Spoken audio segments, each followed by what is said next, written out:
একই হচ্ছে আজ বাচ্চাদের সঙ্গে প্যারেন্টসরাও করলো আজ জাতীয় সঙ্গীত। আর এইদিকে হলো সেলিব্রিটি, মানে আজ আমাদের বেটু হলো সেলিব্রিটি। ক্যামেরাম্যান অনেক রকমের ফটো তুললো কারণ সে হলো টপার। তো চলো সেই ভ্লগটাই আজকে তোমাদের সঙ্গে শেয়ার করি, তার সঙ্গে প্যারেন্টসদের নানা রকমের খেলা।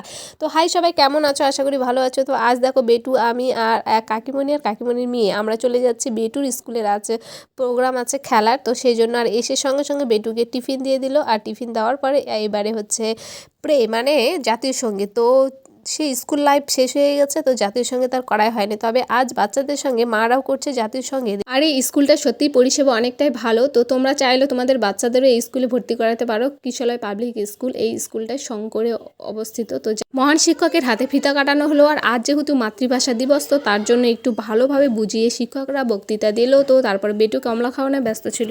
এরপর শুরু হলো বাচ্চাদের নাচের প্রতিযোগিতা। আর সুন্দর মাতৃভাষার আজকে একটা সুন্দর গানে দেখো বাচ্চারা দারুণ নাচ করলো। তো তারপরে ফাইনালি খেলা শুরু। আর এইবারে সবার আগে আমার বেটুদের খেলা শুরু। তো বেটু এদিকে দাঁড়িয়ে আছে। তো এইবারে রেডি সেডি গো বলে দেখো হাঁটু করে বই উপরে পিঠে নিয়ে দৌড়াতে হবে। তো বেটু হয়ে গেল ফার্স্ট এই জায়গাতে। দেখো আমি তো প্রচুর খুশি আর এক্সাইটেড, কারণ সবার আগে আমার বেটু হয়ে। তো এইদিকে প্রথম রাউন্ডে বেটু হয়ে গেল ফার্স্ট। আর এইদিকে দেখো ক্যামেরাম্যানগুলো বেটুর অনেক ফটো তুলছিল। তো এই জায়গাটা খুবই ভালো লাগছিল। তো আমি একটু বেটুর অনেক রকমের ফটো তুলে নিলাম, কারণ বেটু যেহেতু প্রথম রাউন্ডেই ফার্স্ট হয়েছে।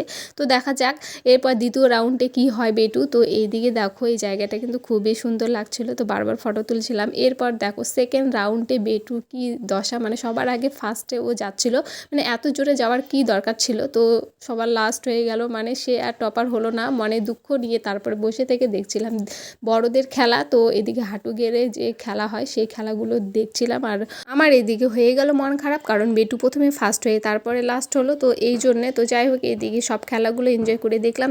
এরপর বেটুদের বিস্কুট খেলা, আর সেখানেও বেটু ফার্স্ট হলো না বলে আজকের মন খারাপ খুব। তো যাই হোক এইবারে কিন্তু সব প্যারেন্টসদের খেলা হবে বলে সব প্যারেন্টসরা দাঁড়িয়ে পড়েছে। আর খেলাটা সত্যি মজার ছিল, বল পাস করা। তো এইদিকে সব প্যারেন্টসরা কিন্তু খেলা নিয়ে ব্যস্ত। তো আমি এদিকে খেলা দিয়েছিলাম, কিন্তু সবার ফার্স্টে আমি গেলাম আউটে। তো তারপরে হয়ে গেল বাচ্চাদের খাবার। তো চলো আজকের ভিডিওটা কেমন লাগলো অবশ্যই কমেন্টে জানাবে, এবং ভালো লাগলে লাইক কমেন্ট শেয়ার চ্যানেলটি সাবস্ক্রাইব করবে।